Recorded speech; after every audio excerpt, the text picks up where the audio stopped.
Boa tarde, muito bom estar aqui. A CKGSB que ela comentou é a Chung Kong. Nós estamos trazendo uma revista chinesa de negócios para o Brasil.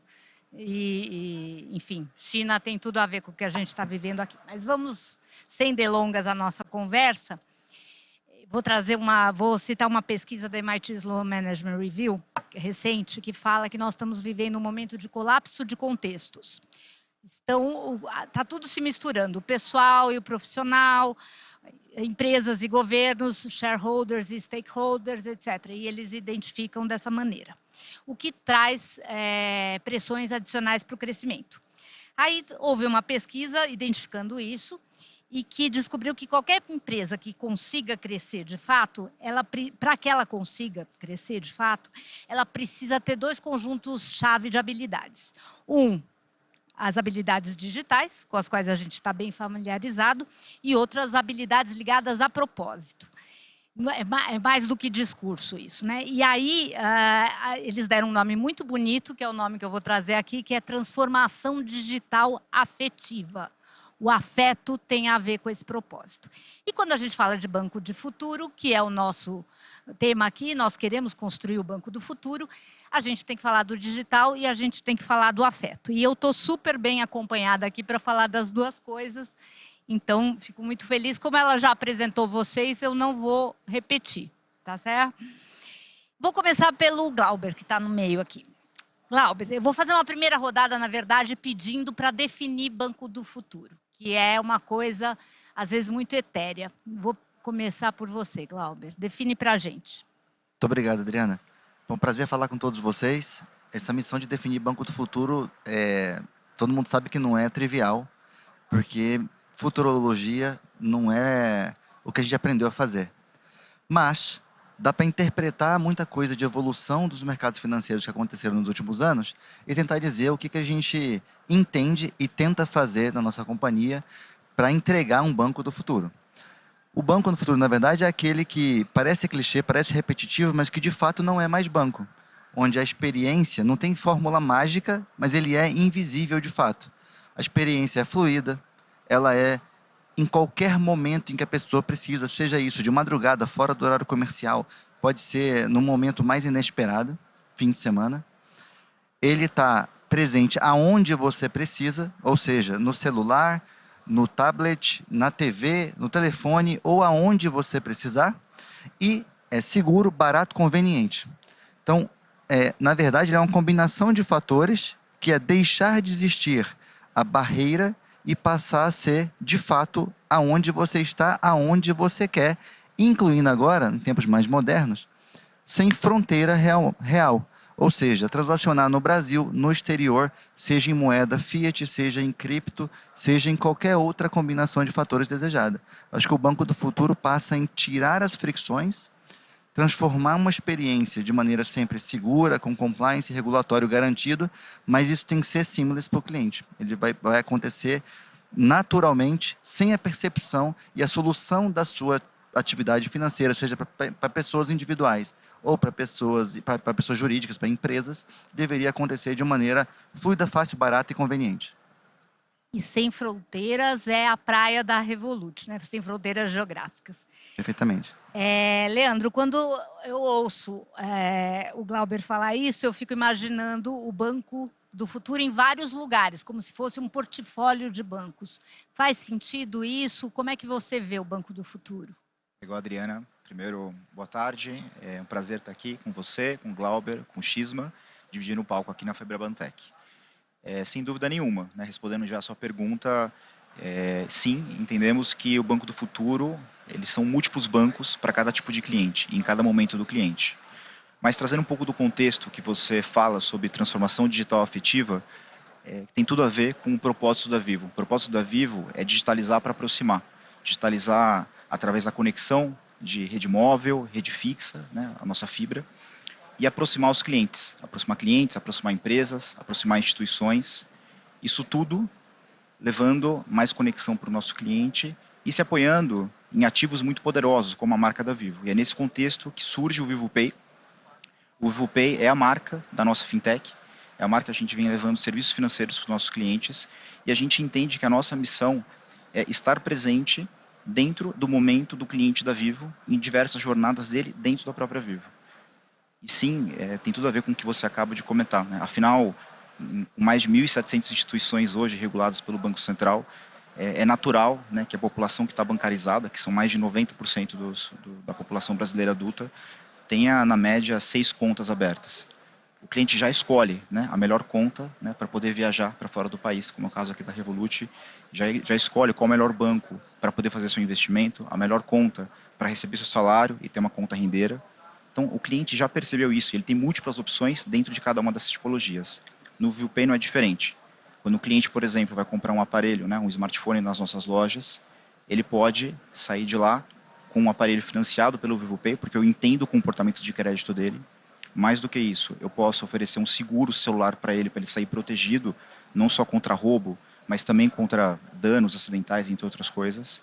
E mais do que isso, né, muito em breve ele vai poder ter a conta nossa aberta e sair com benefício em forma de cashback.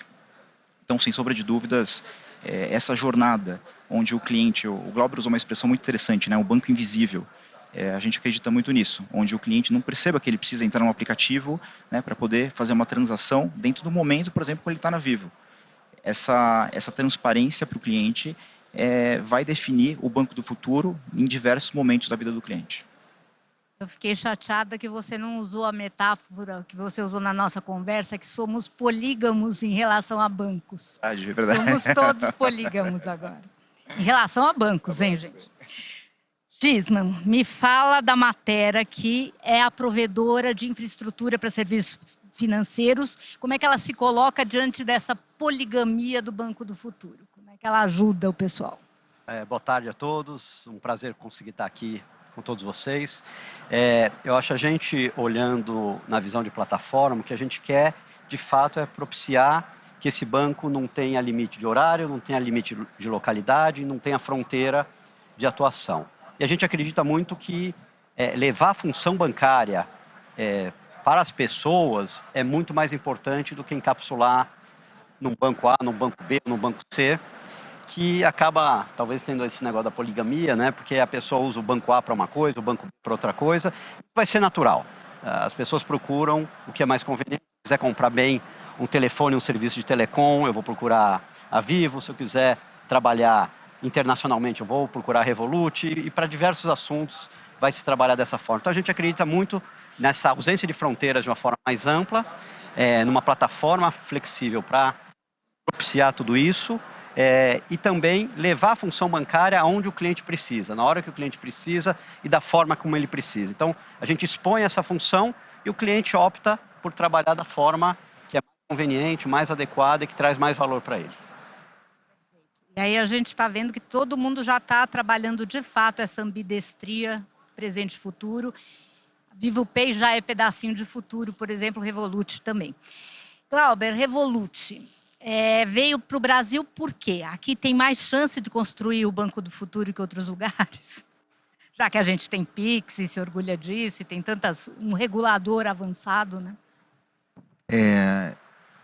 Eu tinha pensado várias maneiras de responder essa pergunta, mas eu acho que eu tenho que inverter um pouco a lógica da pergunta, porque a gente passou muitos anos em vários assuntos, em indústrias diferentes, falando por que o Brasil? Como se o Brasil fosse uma alternativa talvez que precisa ser analisada e considerada perante outros países. E a realidade no mercado financeiro, o Brasil é protagonista. Acho que a chave virou agora. As infraestruturas de pagamentos no Brasil são mais modernas do que se encontra nos Estados Unidos, na Europa, em outros países. Até se você comparar com determinadas utilizações na Ásia e na China, que tem vários destaques de super app. Então, o contrário, Brasil, porque Brasil é prioridade. Porque a gente tem uma população relativamente grande, que, como ele comentou, usa em média 6 aplicativos diferentes e gosta de testar coisa nova. Essa poligamia, na verdade, é a busca daquele aplicativo ou provedor financeiro que te traz o melhor benefício. E isso fala muito com a identidade da Revolut. A gente tem experiência prática, está presente em 40 países, tem 53 milhões de clientes no mundo e já experimentou muita coisa. Depois que a gente começou no Brasil, a gente percebeu que aqui os meios de pagamento já são mais evoluídos, o Pix é um exemplo de inclusão e de eficiência operacional. As evoluções do Pix agora, com Pix automático, garantido, por aproximação e uma série de coisas, coloca o Brasil como à frente do que está acontecendo por ali, e agora a gente passa a dar o exemplo. No fundo, o que a gente está fazendo na Revolut é unir o melhor dos dois mundos, pegar a experiência que a gente teve do mundo inteiro, se alavancar nessa tecnologia, colocar on top disso aquilo que o Brasil está proporcionando de diferencial competitivo com o Pix, com o Pen Finance, com os avanços do Drex e uma série de outras inovações que a gente é muito criativo e muito bom de fazer, colocando essas duas coisas e levando agora o Brasil como exemplo para o resto do mundo. Não se surpreenda se daqui a pouco a gente tiver um Pix global viabilizado por empresas como a nossa, como a Vivo, com infraestruturas como a Matéria está construindo, e aí sim o Brasil passa de tal benchmark para o resto do mundo. E por último, sem dúvida nenhuma, é um país que tem muita oportunidade ainda de bancarização, apesar de já ter muita gente bancarizada, o acesso a crédito ainda é limitado, o acesso a oportunidades de investimento no exterior ainda é complicada, o acesso à compra de moeda estrangeira, independente de variações no IOF, você ainda precisa considerar o custo total da operação e garantir que o cliente tenha acesso a isso de uma forma mais barata e acessível. O nosso apetite de risco e oportunidade no Brasil é justamente para atacar esse mercado e trazer essas oportunidades de um jeito mais fácil para o brasileiro. A gente estava falando até no intervalo de investir em ações dos Estados Unidos, da Bolsa de Nova York, por meio da Revolut, né, que já dá. Fica a dica aí para quem quiser experimentar o nosso app. Pois é, eu estou aqui com esperança com a sua resposta de ter um momento em que, além de sermos AI first, a gente pode ser Brasil first, quem sabe, né? No setor financeiro. Vamos lá. Vivo não é uma empresa de serviços financeiros, Leandro, é uma empresa de tecnologia, originalmente uma telecom e tal. E a gente tem aquela máxima, toda empresa é uma empresa de tecnologia e toda empresa está virando uma empresa de serviços financeiros. Eu queria saber se você concorda com essa máxima e quanto isso tem impactado o grupo Telefônica de uma maneira geral. Legal. Com certeza, né? Assim, como você bem citou, a Vivo já não é uma empresa mais de telecomunicações, é uma empresa de tecnologia, então muito além, né, de a gente conectar milhões de residências aqui no Brasil, levar o 5G para boa parte da população brasileira, a Vivo percebeu que tem uma capacidade de ativos que é quase única, né? Saiu hoje, inclusive, uma reportagem no Valor, que a gente, de novo, é uma das 10 marcas mais valiosas do Brasil. A gente tem uma capilaridade de canais que também é única, são 1.800 lojas espalhadas pelo Brasil. O nosso app Vivo tem mais de 80 milhões de acessos todos os meses, é um absurdo o volume de acessos que a gente tem. E mais do que isso, a capacidade da gente também entender cada um dos clientes, o perfil de cada um dos clientes, nos dá muitas possibilidades de crédito, como o Glauber comentou, para poder ajudar, de alguma maneira, também a população que ainda não está bancarizada ou não tem acesso a crédito. Isso tudo, unido, nos dá possibilidades não só em serviços financeiros. A Vivo, recentemente, entrou em outras verticais, o que a gente chama de ecossistema digital, então a gente tem uma vertical de saúde, uma empresa que foi recém-adquirida, que tem feito um enorme sucesso. Tem uma vertical de educação, uma joint venture com a Anima, uma joint venture na área de energia, em B2B, em cloud computing, em IoT e muitas outras. Para você ter uma ideia, essa capacidade da Vivo de usar os seus ativos da melhor maneira fazem com que todos esses novos serviços gerem mais de 10% do faturamento da Vivo anual dentro dessas linhas de negócio. A Vivo fatura mais de 55 bilhões de reais por ano, né? Você imagina que a capacidade de poder gerar e poder conectar clientes, aproximar com outros tipos de serviços. O Vivo Pay, né, não é diferente, a gente começou o processo do Vivo Pay há pouco mais de 5 anos. À medida que o produto foi evoluindo, a gente foi criando novos serviços, a gente conquistou a licença do Banco Central no ano passado, agora a gente está em processo de implantação final. E sem dúvida nenhuma é um caso único no Brasil, porque a gente mistura um ambiente regulatório que promove a competição, promove inovação, e junto com ativos da Vivo, que talvez dentro do grupo Telefônica a gente não tenha a mesma situação. Tem outras empresas do grupo, sim, que oferecem serviços como seguros, entre outros, mas o ativo único que a gente tem de poder ofertar serviço financeiro, conhecer melhor o cliente com uma marca poderosa, com capilaridade, a gente só tem no Brasil, efetivamente. Muito legal, inovação reversa, né? Gisma, é incrível a ação do nosso regulador, mas é muita coisa que eles estão fazendo. Eu fui olhar 2025, a lista de 2025 é gigante, a gente está chegando na metade do ano agora. Essa parte que a matéria proporciona de infraestrutura inclui lidar com o regulador? Porque eu imagino que as empresas todas, e principalmente as que não têm uma origem financeira, têm uma dificuldade em tanto de acompanhar tudo isso, né? Perfeito. Assim, a gente gasta muito da nossa energia trabalhando e trazendo toda a regulação para dentro da plataforma de uma maneira rápida e no tempo adequado para as empresas estarem adequadas. Então, grande parte da proposição da plataforma é garantir para os nossos clientes que esse não seja uma preocupação contínua para eles. Então, a gente trabalha, a gente tem um time super conectado com toda a regulação que sai. Hoje, a gente já está até usando AI para nos ajudar na análise da regulação e nos cumprimentos de tudo isso que a gente tem. Então, já tem todo um centro de pesquisa em cima de toda a regulação que existe, que é publicado com uma frequência muito grande. Botamos isso para dentro e disponibilizamos na plataforma de uma maneira muito rápida. E para isso, a gente precisa ter um time muito fluente nisso, que a gente estabeleceu, que hoje roda muito bem e traz essa garantia. Mas só complementando, Adriana, assim, queria só não perder a oportunidade. Você comentou, né, do protagonismo do Brasil.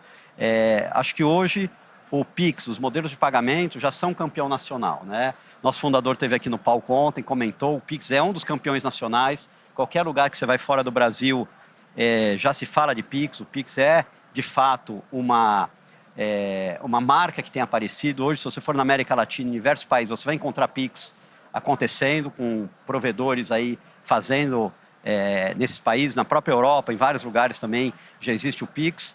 E a gente que acompanha o mercado, teve em alguns eventos lá fora, teve um grande destaque para todo o sucesso e para todo o formato que o Pix tomou, por conta do próprio regulador, que tem muita consciência desse poder que isso tem, da forma como foi feito, da qualidade que foi feito e que trouxe uma vantagem para a população muito grande, né? Então, com a própria questão do Pix automático agora, é um modelo inclusivo muito grande e que vai beneficiar a população e ajuda todos os parceiros aqui, todo o grupo de novos provedores de serviço de uma maneira muito grande, né? Quem já passou por cadastro de débito automático tradicional e principalmente descadastro de débito automático, mudança, já viu isso, né? E diversos serviços hoje, eles acabam sendo difíceis para uma população, talvez até não tão bancarizada, ter, porque ele não tem cartão de crédito. Então, quem assina uma streaming sem cartão de crédito é muito difícil. Então, esse tipo de coisa que vem com a regulação, que vem com esse processo, ele traz uma inclusão e um poder de transformação desse negócio muito grande. E um poder do ecossistema também, né? Enquanto você estava falando, estou lembrando que a matéria tem operação nos Estados Unidos também, né? E tá todo mundo trabalhando junto lá enfim, em outros mercados que não o brasileiro. Bom, diante de tudo isso, eu falei do colapso do contexto, da necessidade da transformação digital afetiva. Então, crescer não é tão simples, né? E crescer transformando-se é mais difícil, transformando-se nesse banco do futuro. E tudo ao mesmo tempo agora. Então, como é que uma empresa, a pergunta é para o Leandro, como é que uma empresa gigante como a Vivo, que eu estou lendo aqui, 116 milhões de acessos que vocês têm, né? Como é que pega o gigante, faz o elefante dançar, né? Teve um livro que falava assim, como é que faz um elefante dançar nessa situação? Legal. Nossa, Adriana, eu acho que primeiro está no DNA da Vivo inovar. A Vivo está presente no Brasil há mais de 27 anos.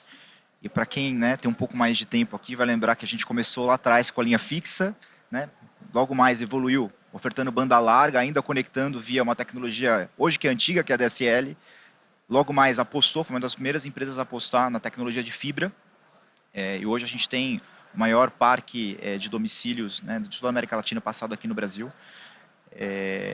Depois, obviamente, investindo em toda a rede móvel, 2G, 3G, 4G, 5G, entre muitas outras. E todas essas verticais que eu acabei de te comentar, que são super inovadoras para a Vivo e já representam, né, os 10% da receita anual aqui da Vivo, acumulada.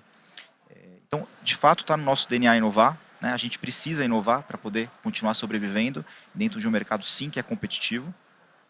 E o VivoPay, ele chega também para cumprir essa função de continuar inovando, continuar aproveitando um pouco do que o Xman comenta, de um regulador que promove a inovação. O que ele comenta aqui do Pix automático é muito importante, inclusive, para players tradicionais como a Vivo, né? Aí olhando para o ambiente de telecomunicações, de facilitar, né, o acesso ao débito automático, não só dos bancos tradicionais, mas de qualquer banco. Então, é uma facilidade enorme e que ela é acompanhada também do VivoPay. O VivoPay ele chega para poder cumprir essa função. Hoje, dentro do nosso portfólio de serviços, a gente oferece empréstimo pessoal para o nosso cliente. A gente teve a divulgação de resultado no último trimestre, foram mais de 950 milhões de reais emprestados para os nossos clientes, olhando o crédito individualmente de cada um deles. A gente tem um portfólio, além do empréstimo pessoal, do saque aniversário da FGTS, o parcelamento de Pix, para quando ele quer comprar alguma coisa dentro das nossas lojas, em seguros, seguro residencial, seguro celular, seguro para eletrônicos, e tudo isso já representa um faturamento dentro só da unidade do VivoPay de mais de 460 milhões de reais, né, no acumulado dos últimos 12 meses. Então, essa é a nossa capacidade, de fato, de conseguir se reinventar e mover, né, uma empresa que tem 116 milhões de acessos e gerar oportunidade para esses 116 milhões de clientes. A gente se beneficia muito, obviamente, porque, por exemplo, o nosso VivoPay, ele está integrado dentro do app da Vivo. Então, você não precisa baixar um app adicional. Então, quando você estiver numa jornada da Vivo, quiser comprar seu smartphone, ou quiser fazer qualquer outra aplicação, você vai receber a oferta do VivoPay de uma maneira integrada. E a gente tem certeza que esse é só o começo, né? A gente está fazendo muita coisa aqui. A nossa conta digital, que muito em breve vai ser lançada, entre múltiplos outros serviços de crédito, múltiplos outros serviços de seguros. E o caminho é longo aqui para a gente continuar inovando e continuar ajudando o grupo Telefônica. É um pouco a lógica do super app também, né, que a gente está vendo aí. Agora, só DNA de inovação não basta, gente. Eles estão trabalhando pra caramba, eu acho que esse negócio. E está mostrando vitórias rápidas, né? Aquela lógica dos frutos baixos para colher. Glauber, na verdade é uma pergunta até que acho que está na cabeça de todo mundo, como é que fica a segurança nesse contexto de banco do futuro, trabalhando com várias geografias, com toda essa tecnologia, etc. Como é que vocês lidam com isso? Obrigado pela pergunta, porque a gente fala muito da ponta final para o cliente, a facilidade, o preço menor, etc. E não pode esquecer que por trás disso tudo você tem um ambiente regulado, que exige uma série de obrigações regulatórias, que existe responsabilidade até na pessoa física. Se fizer alguma coisa errada, né, você tem responsabilidade de fato na pessoa física. E, obviamente, a reputação e o cliente só vai operar com você se você tiver a segurança adequada, não tiver nenhum caso, né, de problema. Eu tenho o privilégio de ter aprendido a trabalhar num ambiente agora. Eu trabalhei em bancos grandes no Brasil, trabalhei no exterior e agora estou numa empresa que é multinacional de verdade, global de verdade. Só para você ter uma ideia, de todos os nossos colaboradores, a gente tem em média 100 nacionalidades diferentes na empresa. Cada time de trabalho tem em média 4 nacionalidades diferentes. Isso traz uma riqueza enorme de conteúdo, aprendizados de vários países, de várias culturas, de vários backgrounds diferentes. A gente aprende com o que aconteceu de casos estranhos no exterior, consegue aproveitar o que há de melhor e é replicável para outros países e aproveitar aqui também. E do mesmo jeito que a gente aprende no Brasil, levar isso para outros lugares. No mercado, qualquer inovação, que a gente está aqui conversando de muita coisa, é fácil falar, difícil de fazer, porque as margens são apertadas, fica cada vez mais competitivo, e essas inovações tem que lembrar que tem um impacto nos modelos de negócio. O Pix é fantástico, mas ele não gera receita para a pessoa física nos bancos. O banco teve que se virar de outras maneiras para conseguir transformar aquilo e levar isso para o cliente. Uma das maneiras que a gente faz é reduzir o custo de servir, se tornando mais eficiente, conseguindo entregar isso tudo numa base muito mais escalável. Então, o segredo para fazer com segurança é escala com sensibilidade. Escala porque você precisa ter ganhos e a capacidade de oferecer produtos a um preço competitivo e garantindo uma margem que está cada vez mais apertada. Sensibilidade porque você precisa adaptar para a necessidade do cliente, como a gente comentou aqui, individualizar aquilo que ele precisa e resolver o problema do cliente, sem esquecer dos aspectos de segurança. A nossa maneira de fazer isso é, ao invés de replicar um modelo padrão para o mundo inteiro, é você se alavancar sim nas tecnologias que são replicáveis, mas garantir que compliance e risco regulatório, você tem expertise local em cada um dos países que você está. A gente já está em 40 e no Brasil não é diferente. A gente não é um banco estrangeiro operando no Brasil. A gente é uma instituição financeira regulada pelo Banco Central, brasileira, com expertise daqui, com profissionais locais e que está conectado nessa diversidade de carreiras, backgrounds com outros lugares do mundo para poder entregar isso para o cliente de um jeito competitivo, barato, fácil e acessível. Muito difícil de fazer, mas isso se tornou uma vantagem competitiva da Revolut. Você ter na origem compliance e risco como parte do seu front office da companhia, embutido em qualquer decisão de negócio, faz com que você já comece do jeito certo. Agora que a gente já chegou, isso se torna uma barreira de entrada para a competição conseguir fazer do mesmo jeito. Perfeito. E eu fico imaginando que esses 40 países, essa experiência nos 40 países também ajuda a entender os hackers dos 40 países, né? Vocês conseguirem lidar com isso, se defender mais disso. Embora hacker não tenha fronteira, eu sei disso. Mas mesmo assim, vocês estão mais perto do que está acontecendo. Bom, Schisman, eu vou encerrar com você, vou pedir para você falar um pouco para a nossa plateia, com esse olhar de quem entende o regulador, que fornece a estrutura e que trabalha em ecossistema com empresas como essas, quais são os próximos passos para quem quer fazer o banco do futuro, mesmo que não seja originalmente um banco, mas quer chegar nesse futuro? Como é que a gente vê isso, né? No fundo, a gente é uma companhia que foca muito na plataforma, no core, e dá muita flexibilidade, liberdade para quem está montando esse banco, essa entidade, trabalhar muito bem o canal, a relação com o cliente, a jornada e a experiência com essa audiência. Então, a gente acredita muito que essa forma de integração, essa forma de tratar melhor essa audiência é o que vai fazer, vai dar sucesso a essa iniciativa. É o afetivo. É o afetivo. Aí, pegando um termo que eu estou aprendendo também hoje, é o lado afetivo, né? Então, a gente gosta muito nessa abordagem que o Glauber comentou. Então, a gente tem muita expertise local, time local, entende o regulador, entende as características do Brasil, se integra bem com estruturas internacionais e dá muita liberdade para a jornada e para a audiência ser muito bem atendida. E aí dentro de cada nicho. Óbvio, a jornada da Vivo é uma jornada, tem um objetivo, tem uma audiência, tem um jeito de tratar.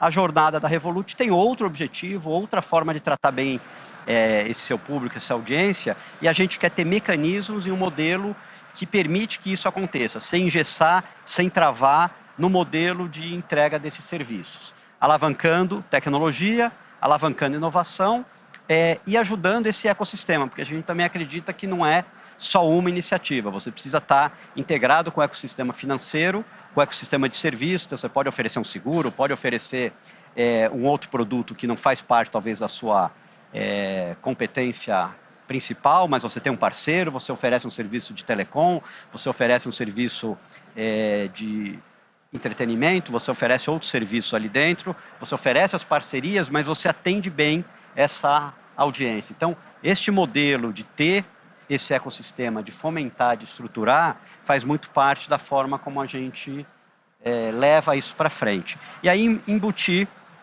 o outro lado de inovação. O Glauber comentou também, assim, inovação num ambiente regulado não é trivial, mas a gente tem que puxar um pouquinho. A gente também não pode ficar acomodado só tratando esse tema vamos dizer, com receio. A gente vai atender, obviamente, tudo que é do regulatório e tudo mais, mas a gente vai explorar tudo que é possível de se fazer e de levar de vantagem para o seu cliente final. Essa semana a gente anunciou, do lado Matera, uma integração do nosso core, do nosso ledger, com o modelo de stablecoins, que é um negócio super novo no mercado, né? Começou a fazer muito barulho internacionalmente. A gente já embutiu isso dentro da nossa arquitetura, da nossa solução, e a gente vai progredindo. Isso é um exemplo. A gente trabalhou, obviamente, com toda a agenda aí de Pix, com toda a agenda de produtos novos que vem, e aí esse é um mecanismo que a gente acredita, que a gente disponibiliza e cada cliente leva para a sua audiência se faz sentido ou não faz sentido, da forma como for melhor. E aí, com isso, a gente promove todo esse lado de inovação regulada, 100% compliant com o que precisa estar, mas entregando diferenciação na ponta. Perfeito. Eu ficaria mais meia hora, uma hora aqui conversando, mas o relógio já está brigando comigo. Vou agradecer vocês, agradecer muitíssimo. Acho que a gente já deu um passo a mais aí em direção ao Banco do Futuro. Obrigada. Obrigado. Obrigado.